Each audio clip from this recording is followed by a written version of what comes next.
दीप प्रज्वलन होत आहे, उद्घाटन होत आहे। आपण सर्वांनी टाळ्यांच्या गजरात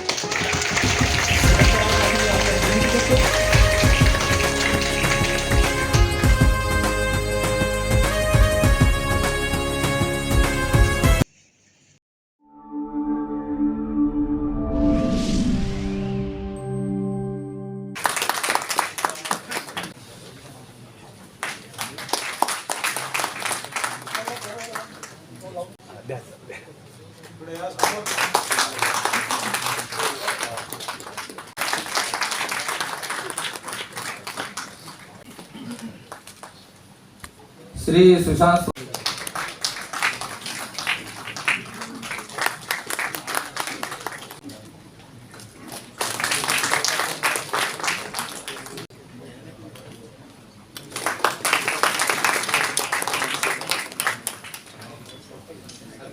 तर आजच्या या दुसऱ्या सत्राला श्री सीताराम बोरसे साहेब केंद्रीय उपाध्यक्ष हे मार्गदर्शन करतील असे मी त्यांना विनंती। आणि प्रत्येकाला 10 मिनिटाचा वेळ आहे, वेळेचं पालन करावं।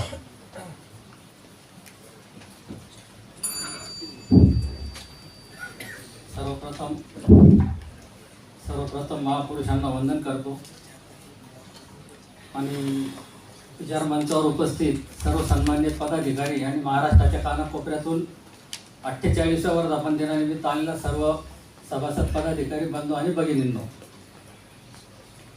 महाराष्ट्र राज्य मागासवर्गीय विद्युत कर्मचारी संघटनेची स्थापना होऊन आज 48 वर्ष पूर्ण झाले।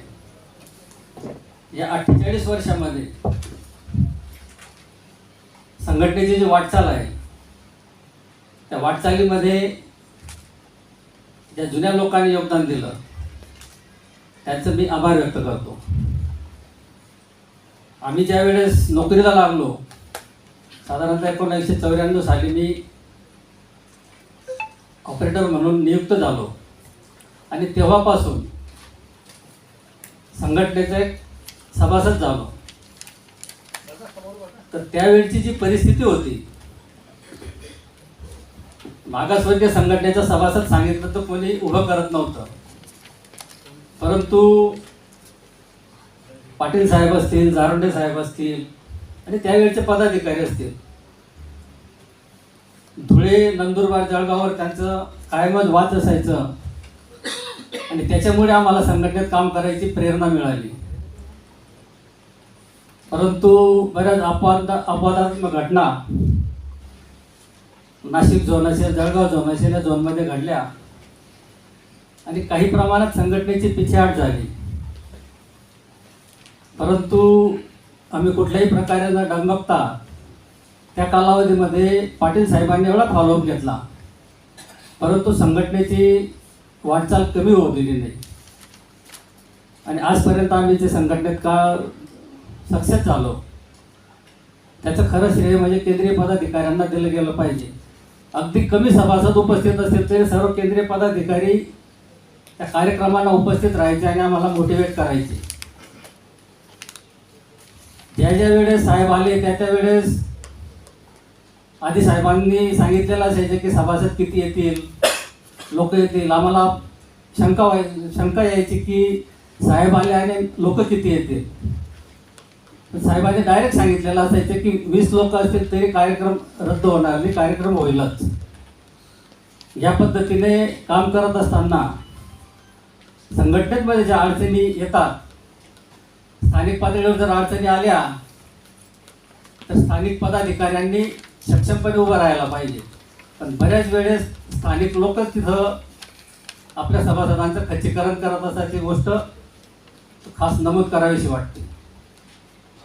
ज्या वेळेस संघटनेचा विषय निघतो, संघर्ष निधी असेल, सहयोग निधी असेल, अधिवेशन निधी असेल, त्यावेळेस मात्र सभासद कुठल्याही प्रकारे सहकार्य करत नाहीत।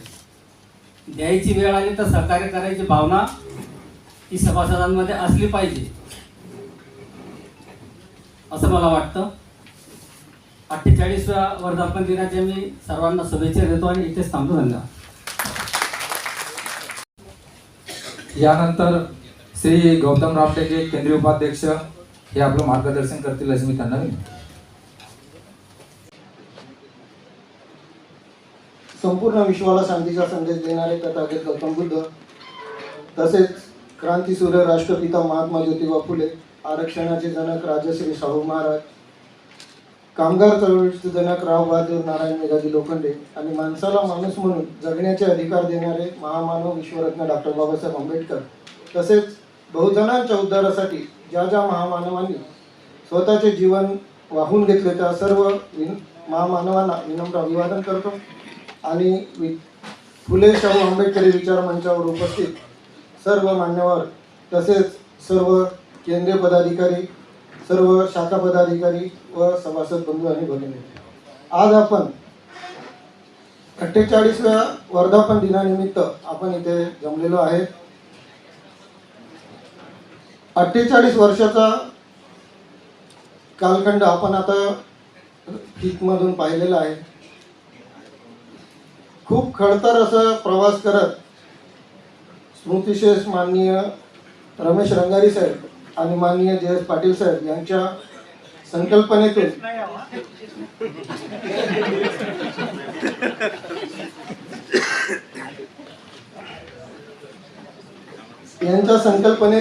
महाराष्ट्र राज्य मागासवर्गीय विद्युत कर्मचारी संघटनेची स्थापना 29 मार्च 1978 रोजी झाली. महाराष्ट्र राज्य मागासवर्गीय विद्युत कर्मचारी संघटनेच्या वर्धापन दिनानिमित्त सर्व उपस्थितांना मंगलमय मंगलकामना. महाराष्ट्र राज्य विद्युत मंडळाची स्थापना झाल्यानंतर तृतीय व चतुर्थ श्रेणीत काम करणारे कर्मचारी हे प्रामुख्याने मागासवर्गीय समाजातील होते. मागासवर्गीय समाजातील कर्मचाऱ्यांच्या संवैधानिक हक्काचे संरक्षण करणारी एकही कामगार संघटना विद्युत मंडळात अस्तित्वात नव्हती. सामाजिक अन्यायाचे व आर्थिक शोषणाचे भयंकर असे चटके सहन करीत मागासवर्गीय कर्मचारी जगत होते. त्यावेळेस आपल्या संघटनेची स्थापना होऊन वीज कर्मचाऱ्यांमध्ये न्याय, समता, स्वातंत्र्य व बंधुभाव रुजवण्याचे कार्य ही संघटना अविरतपणे करीत असून फुले शाहू आंबेडकरी कामगार चळवळ अधिक गतिमान करण्यासाठी तसेच संघटनेचा गौरवशाली इतिहास लक्षात घेऊन संघटन वाढीसाठी लागणारी साधने व समर्पित कार्यकर्ते निर्माण करून वीज उद्योगाची सद्यस्थिती जाणून घेण्यासह भविष्यकालीन रणनीती निश्चित करण्यासाठी आज आपण इथे जमलेलो आहे. बऱ्याच वक्त्यांनी आणि शाखा पदाधिकाऱ्यांनी बऱ्याच अडचणी बरेच मार्गदर्शन केलेले आहे. संघटन वाढीसाठी निष्ठावंत समर्पित अभ्यासपूर्ण कार्यकर्ते निर्माण झाल्याशिवाय संघटन वाढ होणे शक्य नाही. त्यासाठी प्रशिक्षित पदाधिकारी आणि संघटन वाढीसाठी नेहमी प्रशासनाच्या कारवाईकडे बारीक लक्ष ठेवून प्रशासनाचा वेळीच विरोध दर्शवणे आवश्यक आहे. कोणतीही समस्या निर्माण झाली की त्याचा सखोल अभ्यास करून त्याची व्यवस्थितपणे मांडणी करून पत्र देणे, प्रसंगी आंदोलनाची भूमिका घेऊन सभासदांच्या प्रश्नांचे निवारण करण्याकरिता आंदोलन करण्याची भूमिका सुद्धा आपल्या पदाधिकाऱ्यांनी घ्यावं लागते.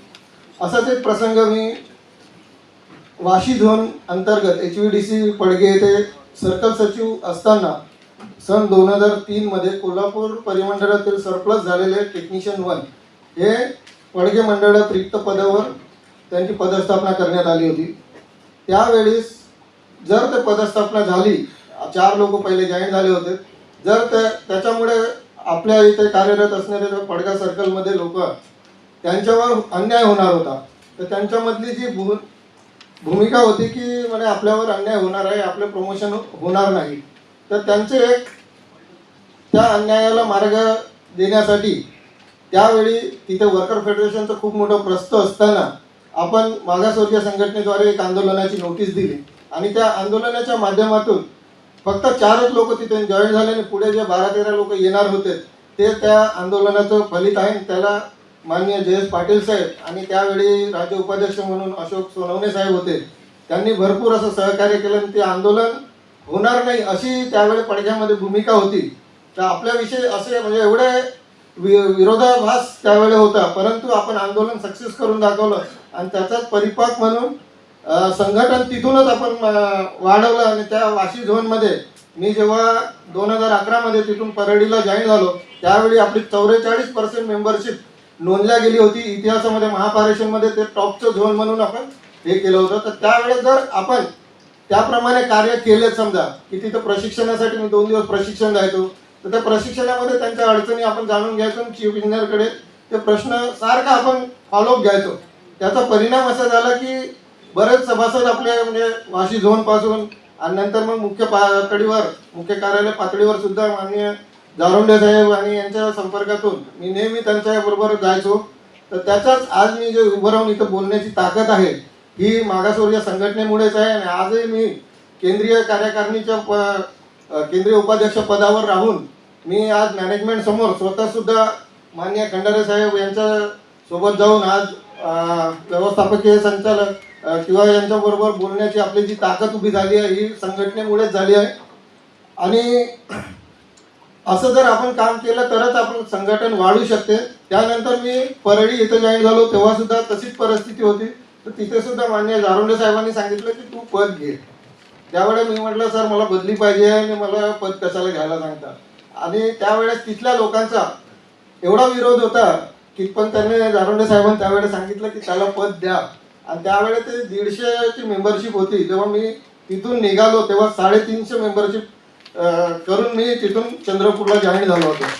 तर माझी जी कारकीर्द आहे तर त्याप्रमाणेच आहे की त्यांच्यापर्यंत जाणे, सर्वांना समजून घेणे आणि त्यांचे प्रश्न आहे याच्यासाठी. आता सुद्धा आपण चंद्रपूरमध्ये पण काही प्रश्न निर्माण झाले होते. 4 दलांस वगैरे तिथले चीफ इंजिनियर देत नव्हते मागील 2 वर्षापासून. तर तो मुद्दा घेऊन आपण आंदोलनाची नोटीस दिली आणि आंदोलनाच्या नोटीस नंतर लगेच त्यांनी मीटिंग लावली.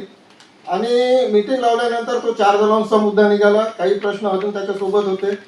असे बरेचसे प्रश्न. आता नुकताच OGTचा एक प्रश्न निर्माण झाला होता की त्यांना OGT म्हणजे शिपमध्ये काम द्यायचे पण त्यांना OT देत नव्हते. तर तो सुद्धा मुद्दा आता आम्ही चीफ इंजिनियर साहेबाकडे घेतला आहे. तर तो सुद्धा असं जर आपण फॉलोअप घेत राहिलो तर कदाचित म्हणजे मेंबरशिप वाढूच शकते. हे माझं म्हणजे हे आहे. आणि आता माझी पोस्टिंग मुख्य कार्यालय प्रकाशगड इथे झालेली आहे. मी उद्या रिलीव्ह आहे आणि संघटनेला माझ्या पदोन्नतीचा हा लाभच होईल. जर कोणाच्या काही अडचणी असतील प्रकाशगड लेवलला तर माझं बेसमेंटलाच माझं ऑफिस राहणार आहे, कॅन्टीनच्या बाजूला. मी माझा नंबर वगैरे सर्वांनी घेऊन घ्या. जर कोणाला काही अडचणी आल्या कोणत्याही क्षेत्रात तर संघटनेसाठी मी पूर्णपणे समर्पित आहे. आणि मी हे माननीय जयेश पाटील साहेब, माननीय गोडके साहेब, माननीय जारोंडे साहेब, माननीय मोरे साहेब सचिव होते कल्याण झोनचे, ते मला चांगले परिचित आहेत. त्यावेळेपासूनच ते मला म्हणजे ओळखतात, पाहतात आणि संघटनेने एवढं मोठं पद दिलं याबद्दल मी संघटनेचे आभार मानतो. इथं बोलण्याची संधी दिली त्याबद्दल. हे सांगून द्या 44% केली, मग 350 केली, तर चंद्रपूरला कुठून कुठं आहे सांगून द्या ना. चंद्रपूरला मी जेव्हा चार्ज घेतला होता तेव्हा सांगतो तेही सांगतो. हे सांगून द्या. जेव्हा चार्ज घेतला होता शंभरकर साहेब सचिव होते, त्यांच्याकडून 350 होती. नंतर आपण 600च्या जवळपास मी आश्वासित केलं होतं की 600ची मेंबरशिप करून दाखवेल. पण 562 पर्यंत आपण गेलो होतो. पण मागील 2 वर्षामध्ये आता मी जेव्हा केंद्रीय उपाध्यक्ष झालो त्याच्यानंतर मला नाही माहिती की काय झालं. नाही ते ऍक्सेप्ट करायला मी तयार पण आहे सर. आणि कदाचित 350 सांगितले. आणि आता आपण नोंदणी 425ची केली आहे या 25 मध्ये. मागच्या वर्षी 535 होती. तरी ते आपण आता आम्ही सांगितलंय आमचे सचिव आणि अध्यक्षांना की आपल्याला फिरावं लागणार आहे. सेक्शन मेंबर आहेत परंतु ते झाले नाही. धन्यवाद सर. दर्शन करतील असं मी त्यांना विनंती करतो.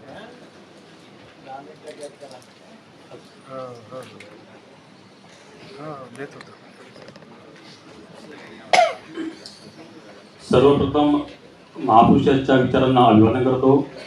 तसेच सन्माननीय मंच आणि समोरील सर्व तिन्ही कंपन्यांमधून आलेले पदाधिकारी आणि सभा मित्रांनो, आपल्या संघटनेची स्थापना 29 मार्च 1978ला झाली आणि आज आपल्या संघटनेला 48 वर्ष पूर्ण झाले. त्यानिमित्तानं मी सर्वांना आपल्या 48व्या वर्धापन दिनाच्या शुभेच्छा देतो. मित्रांनो, आपल्या संघटनेची जेव्हा स्थापना झाली त्या काळापासून आतापर्यंत खडतरीच्या जे पाहला रंगारी साहेब असतील, पाटील साहेब असतील, यांनी जे मेहनत घेतली त्या काळामध्ये त्यांनी जे समर्पण वृत्तीनं संघटन वाढीसाठी काम केलं, यामुळेच आपल्याला एवढी संख्या पाहायला दिसत आहे. आणि आपल्या संघटनेचे जे दिवस आलेले आहेत चांगले, ते यामुळेच आपल्याला पाहायला मिळत आहे. मित्रांनो, संघटनेमध्ये काम करताना सर्व कर्मचाऱ्यांना एका शासकीय नियमाच्या चाकोरीमध्ये जाऊन काम करावं लागतं. आणि हे काम करत असताना आपले जे पदाधिकारी असतात, परिमंडळचे असो, झोनचे असो, यांना त्या कंपनीचे SR, कारखाना अधिनियम आणि कामगार कायदे याचे बेसिक तरी नॉलेज असायला पाहिजे. कारण हे जर नसेल तर आपल्याला मॅनेजमेंट उभंही करत नाही. आणि SRचे वगैरे नॉलेज नसत आपल्याला HR मध्ये सुद्धा आपल्या सभासदांना न्याय मिळवून देता येत नाही. त्यामुळे आपल्याला हे करत असताना आपल्या सभासदांचे प्रश्न सोडवताना किंवा आपले सभासद नसले तरी त्या सभासदांचे जे आपल्या संघटनेचे नाही पण दुसऱ्या संघटनेमध्ये आहे अशांचे कामं सुद्धा केले तर आपण आपले संघटन संख्या वाढवू शकतो. हे करत असताना आपल्या एका कोण्या अध्यक्षाचं किंवा सचिवाचं हे काम नाही, तर टीम म्हणून आपल्या ज्या झोनमध्ये आपली कार्यकारिणी असतात त्या झोनमधल्या कार्यकारिणीचं हे काम असते. आणि ते कोण्या एका अध्यक्षानं ती जबाबदारी न घेता किंवा सचिवाने न घेता एक टीम म्हणून काम केलं तर यश नक्कीच मिळू शकते.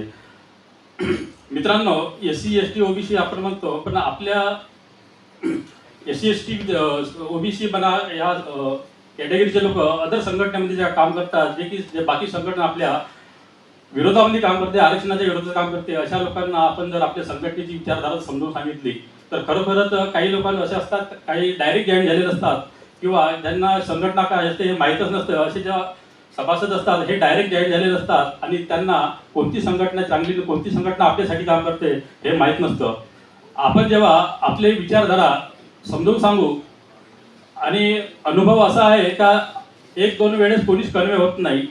आणि आम्हाला असा अनुभव आलेला आहे का जे वर्ग 1 आणि 2चे लोक आहे, भले आपले SC ST कॅटेगरीतले जरी असेल, आरक्षणाचे लाभार्थी जरी असेल आणि त्यांना हे माहीत बी नसेल साधारण सभासदांना का ही संघटना कशासाठी काम करते आणि बाकी संघटना कशासाठी काम करते, हे जेव्हा माहीत नसते ना, तोपर्यंत तो मेंबर त्या युनियनला हे देणगी देत असतो.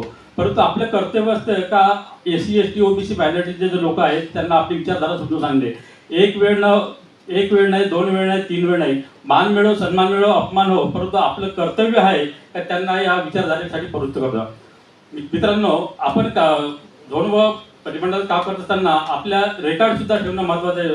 मी उपाध्यक्ष झालो तेव्हा मी नाशिकला गेलो, परलीला गेलो, त्या कंडिशनमध्ये आपल्याला फक्त एक मीटिंग अटेंड करणारी वही सोडता त्यांचा कोणताच रेकॉर्ड उपलब्ध नव्हता. मी त्यांना सांगितलं का जो आपल्या इथं जसं गाईडलाईन आहे आपल्या आणि जो रेकॉर्ड आपल्याला पाहिजे, आपण जो पत्रव्यवहार करतो, जो आपण पत्र देतो मॅनेजमेंटला, ह्या पत्राची नोंद वगैरे आपल्या फाईलमध्ये असली पाहिजे. हे सुद्धा काम आपण केलं पाहिजे. दर महिन्याला मासिक मीटिंग घेतली पाहिजे. मी जेव्हा संघटनेमध्ये कार्यकारिणीमध्ये एंट्री केली तेव्हा मी हे सांगेल का आमच्या फारस शाखेचं बँक अकाउंट नव्हतं. मी जेव्हा कोषाध्यक्ष झालो तेव्हा स्वतः जवळचे 10,000 रुपये भरून मी बँकेचं अकाउंट काढलं. आणि त्या वर्षापासून ज्या मेंबरनी वार्षिक वर्गणी दिली, पगारवाढी निधी दिली, अधिवेशन निधी दिला, त्यांचे मी ग्रुपमध्ये नाव शेअर करत गेल्यामुळे लोकांना विश्वास येत गेला तर आपले पैसे कुठे जात नाही, आपले पैसे आपल्याच कामाला लागते. आणि मी हे सांगेल का जो पदाधिकारी झोनमध्ये असो का परिमंडळात असो, जो काम करतो तो चारित्र्यवान असला पाहिजे. आणि बरेचसे लोक असतात लोकलचे, हे त्या माणसाकडे त्या कार्यकारिणीकडे पाहूनच मेंबर होत असतात. महत्वाचे जे पदाधिकारी असतात, अध्यक्ष अथवा सचिव, हे संघटनेचा आरसा असतात आणि त्या लोकांकडेच पाहून बरेचसे लोक जुळतात. तुम्ही काम करा, काम करताना लोक जुळतातच, परंतु तुम्हाला लोकांना सुद्धा सोबत घेऊन जाणे आणि लोक ते काम सुद्धा करणे तेवढंच महत्वाचं असते. हे करत असताना सुद्धा मान होतात, अपमान होतात. मॅनेजमेंट समोर सगळ्याच आपण प्रश्न मांडले तर सगळेच सॉल्व्ह होतात असं नाही, परंतु पाठपुरावा करणं सुद्धा सोडलं नाही पाहिजे. आणि हे करत असताना संघटनेचा कार्यकर्ता कुठेतरी प्रशिक्षित झाला पाहिजे. त्यांना आपले सेवा पुस्तिकेचे आपलं सेवा विनियम माहीत असलं पाहिजे. तुम्हाला कामगार कायदे माहीत थोडा बहुत तरी माहीत असले पाहिजे. तुम्हाला कारखाना अधिनियम सुद्धा माहीत असले पाहिजे. नाही तर आपण मी पारसला पाहतो बाकी संघटनाचे उपसचिव पत्र सुद्धा लिहिता येत नाही, मॅनेजमेंटशी बोलता येत नाही, मुद्दे मांडता येत नाही. आपण कोणत्या मुद्द्यावर आंदोलनाची नोटीस देऊ शकतो, कोणत्या मुद्द्यावर संपाची नोटीस देऊ शकतो हे सुद्धा माहीत नसते. हे सुद्धा आपल्या लोकलच्या लेवलवर आपल्या अध्यक्ष असो, सचिव असो, कार्यकारिणी लोक असो त्यांना सुद्धा माहीत असलं पाहिजे. कारण आपली परीक्षा तेव्हा घेते लोक, आपल्याला झोपेतून प्रश्न विचारतात, माझं हे काय झालं. मित्रांनो, एक गोष्ट सांगतो तुम्हाला, माझ्या विधी केंद्रामध्ये एका इंजिनियरला आणि टेक्निशियनला नाही का कुत्र्याने चावलं होतं. नियम असा होता की तो कुत्रा फक्त ऑन ड्युटी चावला पाहिजे, तरच त्याला 21 दिवसाची नाही का सुट्टी मिळत होती. परंतु लोकांना कसं असते का कुत्रा चावला फक्त 21 दिवसाची सुट्टी मिळते. परंतु आपले SR मध्ये स्पष्ट उल्लेख होता, तो ऑन ड्युटी असेल, ड्युटी असतानाच चावला असेल तर त्याला 21 दिवस सुट्टी मिळतो. परंतु बाकी लोकांनी मिस्टेक घेतलं. याचा फायदा असा झाला की एक दोघांना आपण असं गायडन्स करता पण त्यांनी आपल्या संघटनेची मेंबरशिप घेतली होती. म्हणजे सांगायचं म्हणजे असं तर बाकी लोक संघटनेचं पदाधिकारी असून सांगू शकत नाही, माहित नाही काय कामाचे. तर यासाठी आपल्या संघटनेच्या आपली जशी ओळख आहे विचारधारेची, त्या विचारधारेनुसार काम केलं तर नक्कीच आपल्याला मेंबर जुळतात आणि वाढतात सुद्धा. मी सर्वांना विनंती करेन की आपण सुद्धा त्याच पद्धतीने काम करावं. मान अपमान हे होतच असतात आणि संघटनेमध्ये काम करत असताना वेळ दिला पाहिजे. कुटुंब सर्वांनी साहेब, पगार सर्वांनाच मिळतो, पण सर्वच लोक पगारवाढी देत नाही, सर्वच लोक अधिवेशन निधी देत नाही आणि 100पैकी 100 लोक सुद्धा वार्षिक वर्गणी देत नाही. हे वास्तव आहे. काही लोक ऍडजस्ट करतात, 20 लोकांना देत तरी 20 लोकांची सुद्धा आपण दाखवतो, पण हे असं व्हायला नको. तुम्ही ज्या लोकांसाठी काम करतात त्या लोकांनी वार्षिक वर्गणी सुद्धा दिली पाहिजे. 5 वर्षातून एकदा पगारवाढी सुद्धा दिला पाहिजे. आपलं संघटन चालतो, या संघटनेचा वर्षभराचा खर्च सुद्धा आपल्या त्याच निधीतून होत असतो. त्यामुळे संघटनेमध्ये काम करताना ह्या गोष्टी सुद्धा भान ठेवलं पाहिजे. मी एवढंच बोलतो आणि थांबतो. जय हिंद.